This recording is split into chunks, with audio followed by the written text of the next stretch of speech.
Yair. Hey, It's Shira. our first podcast. Yeah, I'm so excited. It's our first podcast. Yeah, I'm so excited. Me too. You know, we usually speak on the phone and talk about interesting cases and situations, and what better way to share our knowledge? Time to share it. Exactly. With a little banter. So what are we discussing today? So we'll talk about hijackers. Okay. Important topic. All right. So hijackers. Yeah. Let me ask you, what is a hijacker? So a hijacker is another seller that is on your listing together with you that is pretending to sell the same product, but is not selling the same product. So for example, you're a private label, you're selling phone covers, or you're selling, I don't know, a pen, a special pen that you designed with your brand, Shira. And then somebody comes in on the same listing and offers the same product. In most cases, that's not the same product. This seller is selling another How would you product. know that's not the same product? Because you're a private label and you never allowed anybody else to sell your product. So either that seller has bought it from you and then resold it, which doesn't make so much sense because they buy it at your price. And then if they want to get the buy box, they would sell it at a lower price. So it doesn't really make sense that they buy it from you unless you sell your product on other platforms, or you sometimes give discounts, rebates, and things like that. Then it may be someone who actually bought your product. But in most cases, it's not your product. It's somebody who sells a similar product, but without your brand, a kind of knockoff of a product. So let me ask you this. Yes. Why would someone sell a knockoff on my listing? Okay. And you mentioned the buy box. Yeah. What would be my incentive or their incentive, or what is a buy box? Yeah, so as opposed to eBay, where you have, so if you and I are selling, I don't know, a Chanel bottle of perfume, then we would have two separate listings. So the person, the buyer, the customer who wants to buy the product sees, looks for the Chanel perfume and then sees several listings, one after the other. And then the customer has to choose. On Amazon, they decided that, they're all going to be under one listing. There's only one listing for one product, and may the best man win. So the seller that has usually the lower price, but there are other criteria to get the buy box, that's the seller that will actually sell the product to you when you press on add to cart and then you buy So the buy box is where you can purchase with a click. That's the buy box. Yeah, I mean, when you buy, it actually looks like a box. When you buy the product, if you go on a listing, most customers don't see that and they don't do it. Just do add to cart, which takes the seller that Amazon has chosen, Which is basically the first in line. It's the first in line that Amazon chose, and then they would buy the product. But if you press on other sellers, actually, you have the option of choosing another seller. So sometimes you have, with the Chanel perfume, for example, you would see 40 different sellers on that product. So that's how Amazon works. It works the same if you're a private label or if you're a brand, and that's the big problem when it's a brand. It makes sense to have 40 different sellers. They all sell the same thing, assuming it's not counterfeit, right? That it's the genuine Chanel perfume. But when it's a private label, you're like, wait, who is that seller? Why is that seller on my buy box? I never allowed anybody to sell my product, and that's where usually most sellers complain, as long as they have a trademark. Got it.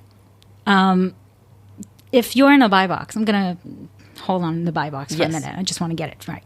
So if you're on the buy box and you're first in place by Amazon, does that mean that you have the best score, that you're the most trustworthy, or is it just the price? What's the criteria?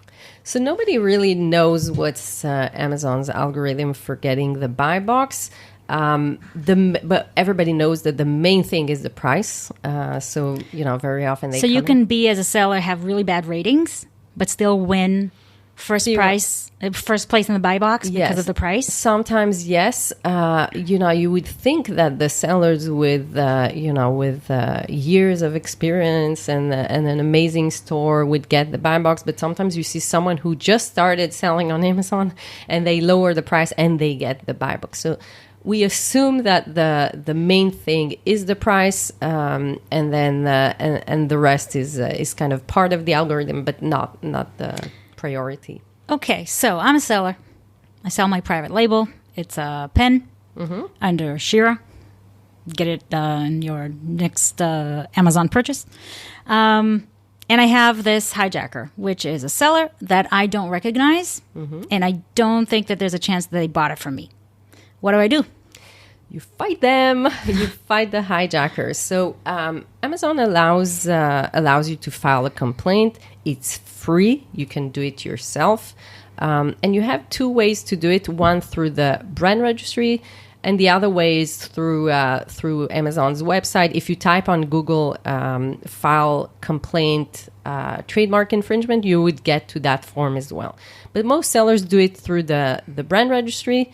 The brand registry is a system that Amazon invented to protect brands on Amazon. To get into the brand registry, you need a registered trademark. You actually need a trademark that you even filed, and then you would get Amazon's brand registry. So do you need to have your trademark registered? No, actually, Amazon allows you to get into the brand registry once you file the trademark. But if you want to enforce it, if you want to remove a hijacker, you need to have that trademark completely registered, which takes time. What happens if I try to enforce it and it's just an application? So usually they'll just deny it? Yeah, they would deny it. Sometimes they allow it, although they shouldn't, because who knows if your trademark is ever going to be registered. But in most cases, Amazon denies it, so you shouldn't try to enforce it if it's if it's not registered. Can anyone have a trademark? Can what? Can anyone have a trademark? Yes and no. To get a trademark, the name needs to be available. So, for example, you have that amazing trademark Shira, and you sell a pen. But then you filed it, and turns out that I sell, a pencil, okay, under the name Shira with 2 R's, okay? And I applied for it already, and I already have a trademark. If you are going to try and file a trademark for Shira with 1 R, the examiner will reject it and will tell you there's another trademark that's already registered, and your brand is confusingly similar to the existing brand, so you won't get a trademark. Interesting. So when I file my trademark for Shira and you file your trademark for Shira with 2 R's, it's enough for the application to exist, so both of us would have brand registry under Shira? No. So the first of all, once you file it, even if you didn't get the trademark, once you file it, you can file for the brand registry and you will get it. Today, that's how it is on Amazon. The first that requests the brand registry, the first that enrolls in the brand registry will get the brand registry. With Amazon, actually, it should be about the same name. So, for example, I filed it, Shira, with 2 R's. I just filed it. I didn't even get it. I apply for the brand registry. I get the brand registry. You file for Shira with 1 R, your trademark will be rejected eventually. But when you file it a week later, you can actually ask for the brand registry and you will get the brand registry because it's only 1 R, okay?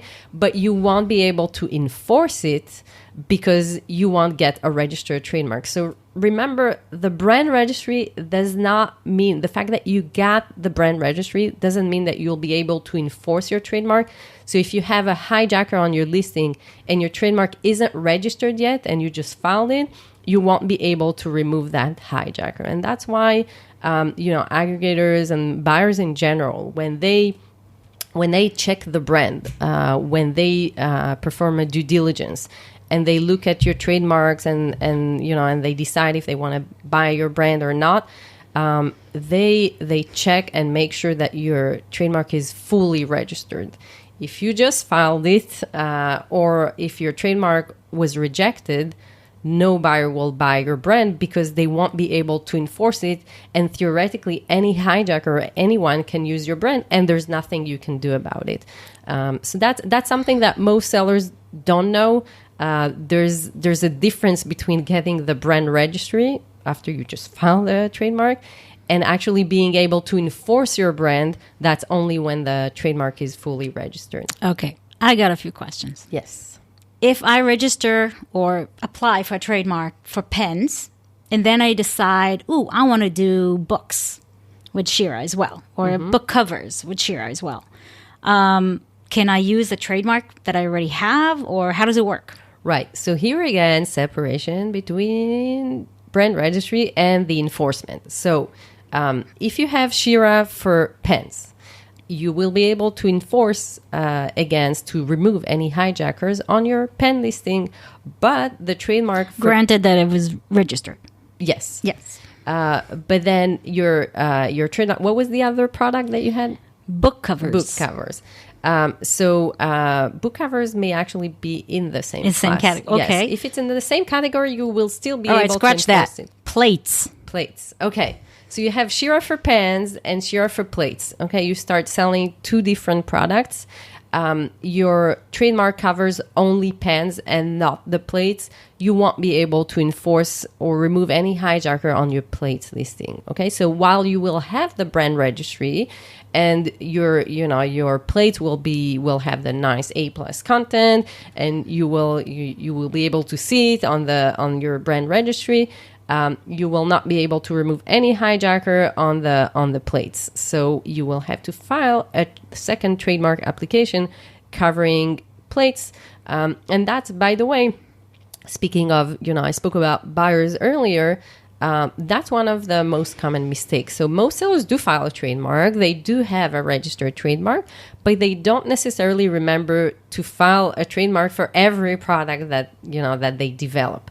So when we see sellers of like 6-7 years, I'm usually a bit worried because I know that they wouldn't cover everything. And sometimes the first product that they sold is actually, 10% of their entire revenue, and they have like 90% of revenue for products that are not covered at all. I can't amend my trademark application, or when does it stick? When I file the application, or when it's first reviewed? Is there like a grace period where I can still change the list of goods? You cannot change the list of goods. You can restrict it, by the way, but you can... At any time can I restrict it, or as long as it's an application? When it's an application, you can restrict it. You can remove some of the products, but you cannot add products. So what you can do is I'll have to do a full you just file application. It. Yeah, you refile it. If you look at Nike, they have dozens of different trademarks for different categories. So at the beginning was socks and T-shirts, etc. And then they started with watches. So they have separate categories, and they just add them as they go. Okay, I want to stick to the point of brand registry. Let's talk about brand registry for a minute. What's the benefit of having brand registry? Mm-hmm. Why would I want it? Mm-hmm. And if I have a trademark, let's say, is it global? I have a trademark in the States. Do I have brand registry in Europe? How does it work? Yeah. So first of all, a trademark is not global. Okay. So when we talk about enforcement, removing hijackers, removing infringers, the trademark covers you in the country where you filed it. So if you filed it in the US, then you can remove hijackers on Amazon.com only. You will not be able to remove hijackers in Canada, for example. Canada is I think maybe once a week we get a seller ask us, I have someone selling my products in Canada. What do I do? And then they file a trademark, but it takes 2 years in Canada to file a trademark, unless you expedite it. If I expedite in Canada, how long does it take? Yeah, much less. I think less than a year. So if you file for a trademark in the US, you are covered only in the US. You are not covered in Europe or other countries. But you will get the brand registry in other countries. So, for example, you're selling on Amazon.com. You have a trademark in the United States, fully registered. You start selling in Canada. You have the brand registry in Canada. You can use the A+ content and videos, etc. But you will not be able to enforce your trademark in Canada until you have that registered trademark. If I have a registered trademark in the U.S., do I have brand registry in Europe as well? Or is it like U.S., Canada, Mexico bunch? No, you can use that trademark for almost, I believe, any of the marketplaces. But again, it doesn't. And I'll ask you again, why do I need brand registry? For the A+ content and video and other things, but it doesn't really allow you to enforce. I think that a lot of sellers don't know or don't realize that because Amazon works with an open catalog or one listing per product policy, that if you don't have brand registry, and even if you created the listing and put your name there, anybody can go in and edit and change your content.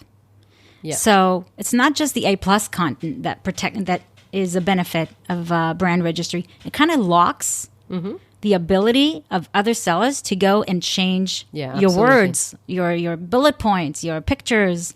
And, it's a loophole because if people don't really realize it and don't work to get brand registry because they think that they don't need to protect their trademark, or they chose a trademark that can't be protected and they keep moving forward with the listing because it has great history, anybody can go in and change and add their own offer to that listing and change the language. So let's say I'm selling my Shira pen, but I don't have brand registry and I never registered it. And Yair comes and puts in Shira with 2 R's and sells the pen. I can go to Amazon and say, hey, there's a Hijacker. They're selling something different. But then Yair can go and change the listing, the language, so it's not that different anymore. And all of a sudden, I'm the hijacker. Right? Yeah. I mean, that's another advantage of the brand registry, not kind of locking the content, being able to control the content on your listing. I must say that sometimes we still see sellers somehow changing your content. Not sure how they do it, usually using tricks, but generally speaking, the brand registry protects you from that and and allows you to control it. It doesn't mean that people won't be able to that other sales won't be able to hijack that listing and add the offer, right? We talked about it. Anybody can just add your listing unless you have kind of gating, but that's like a very small percentage of the brands. Usually the larger brands like Nike, for example, Adidas and other brands. If you want to add those listings, you usually need to show that you're selling genuine products, that you have to go through some scrutiny. Exactly. But for any private label, unfortunately, anybody can just add those products and pretend to sell your products while they're not selling your product. Let me ask you another question. Yes. You have brand registry, okay? I want to add an offer to your listing. You know what? Scratch that. I want to have brand registry. I go to Amazon and I say, I'm the brand owner. And I send a USPTO extract, okay? Does Amazon even look at it or just takes my word for it and says, okay, she's a brand owner. And I can take over a brand like this or take over someone's trademark? No. So the way it works to get the brand registry is that Amazon sends a code to your lawyer. And then the lawyer receives that email from Amazon and then they forward it to you. And then you get that code and you bring it back to Amazon. So Amazon knows that the kind of the lawyer is actually the gatekeeper. You have to have a lawyer to do a trademark? Not in the United States. No, not in the United States. But it gets complicated when you're not with the code, especially in the UK, I believe. We've seen many cases where they actually needed to add a lawyer afterwards to get that code. So, but yeah. Otherwise, you get the code if you're the kind of attorney on record for yourself. If you filed it for yourself, you will get the code. Can I file as a non-attorney? Can I file a trademark for someone else? As a non-attorney for not for yourself? Yeah, not for myself. No. You can't just file trademarks. So you can for other either people. represent yourself in court, Yes, or have an attorney represent you. exactly. I can't have my friend represent me. No. All right, Yeah. got that out of the way. Yeah. Can you give me an interesting story where there were repercussions of removing a hijacker? Yeah. So, when you're thinking about enforcing, if you came to me and asked me, should I remove that hijacker? Should I file complaints against that person and that person that, I don't know, infringes my trademark or infringes other IP rights? I would generally ask you, does that hurt your sales? And who's the sellers? Who's the seller who sells that product? The big problem is that sometimes when you remove other sellers, they start removing you. So we have, for example, one of our clients. She's a long-time client at the firm, probably 7-8 years. She filed a complaint against a hijacker, and then she received a message saying something like, "You hurt me, now I hurt you." Scary. Yes. And then the next day, I think 16 or 17 of her listings were removed at once. And when she looked at the complaint, it was really odd because it said that Amazon said something like, "We removed your listing because that person complained." And then there was the email of the person complaining. That was that seller.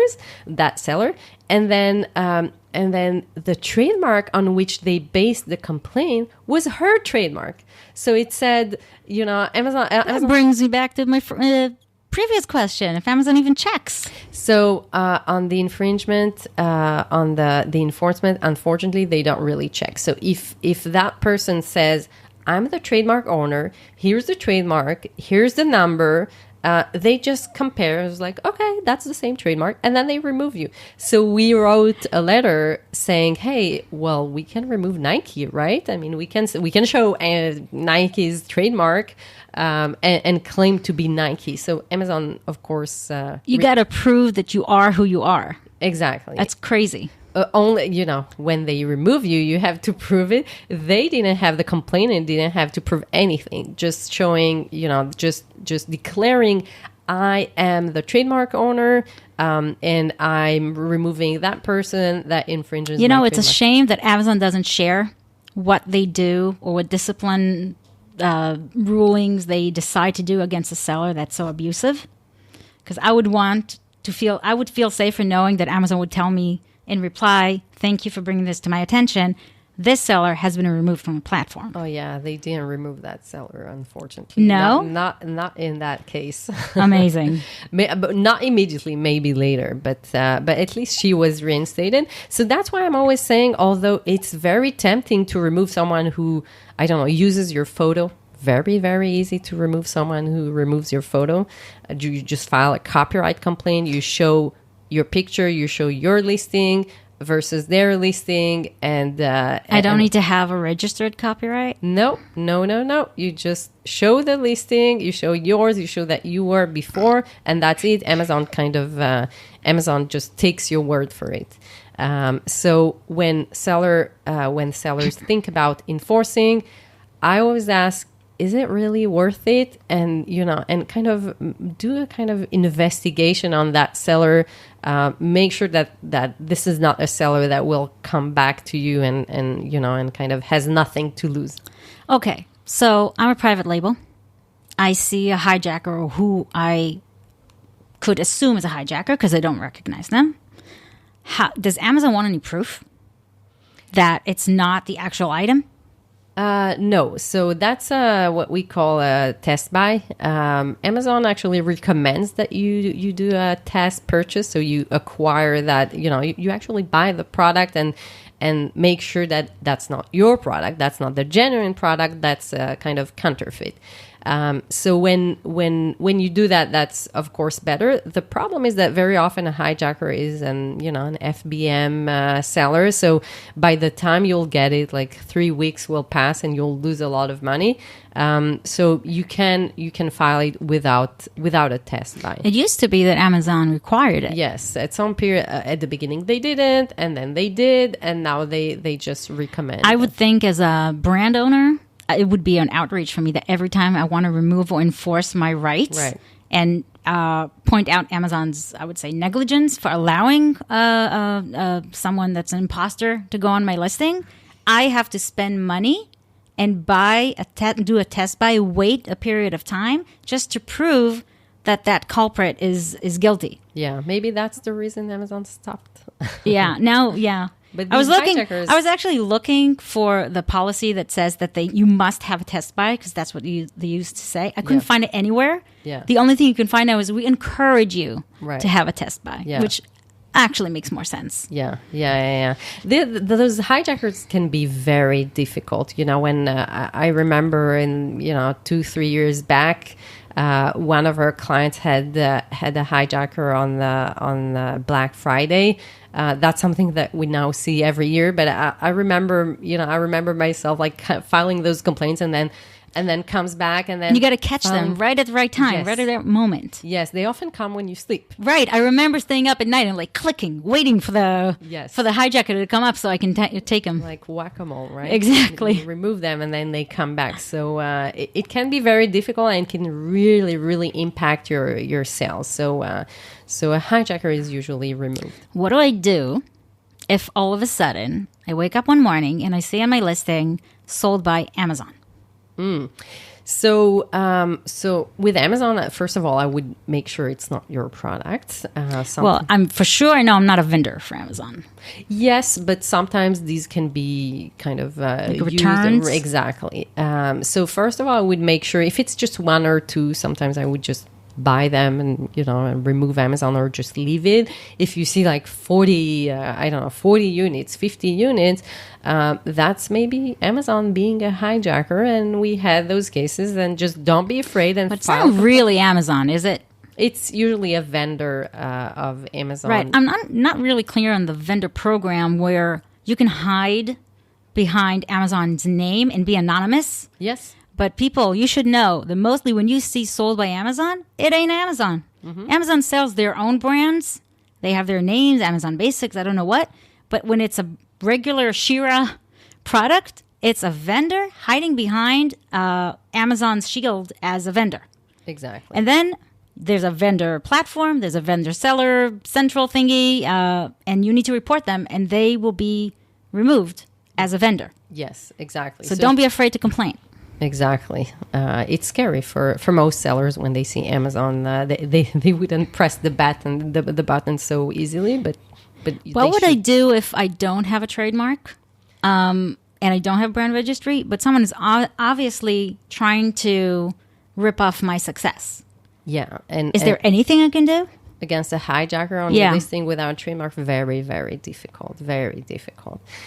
You can, sometimes if you if someone buys your product and shows that it's not the same product that they ordered, they can file a complaint not as described. You can file it yourself, not as described complaint, as like as a customer, as someone who bought it.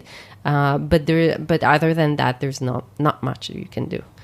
You can write a letter, like a message to the infringer saying, I have common law rights. I've been selling for some times, and maybe a cease and desist letter to that hijacker, and explaining that you own. I guess it depends on the territory too. Cease and desist letter won't the US. Scare a seller from China. Yes, not necessarily. There's not necessarily really repercussions. Yes. Okay. What's the difference between trademark infringement and what you mentioned a few times throughout the conversation, counterfeit? What's counterfeit? Yeah, so counterfeit. So if you're Nike and I'm selling on your listing a shoe that actually bears a Nike logo, and I pretend that I am actually the same product, that is counterfeit. So I'm kind of misleading the customer to believe that this is the same product. So they would buy it thinking it's a Nike, and then maybe they won't even realize that it's not the Nike, it's a fake shoe. So fake is counterfeit, basically. When we're talking about hijackers, usually they kind of they sell the product without the brand in most cases. So you have your brand on Shira on your pens. They would sell a pen without the brand Shira, but they're using your trademark on the listing. So they're kind of riding on your success. So that would be trademark infringement and not counterfeit. Okay, so that's kind of the difference between the two. Amazon doesn't always differentiate between the two, and some would claim that selling a pen on your listing, pretending to be Shira, would be counterfeit. But this is how I separate the two. All right. Well, now I know everything I need to know about hijackers. Thank you for the information. Thank you. I've learned a lot. Thank you. No, thank you. And thank you for our audience and listeners. If you have any questions about what we've just discussed, or you have any idea of other topics you'd like us to discuss, please leave your comments below, and we will see you next time. See you. Thank you, Shira. Thank you, Yair.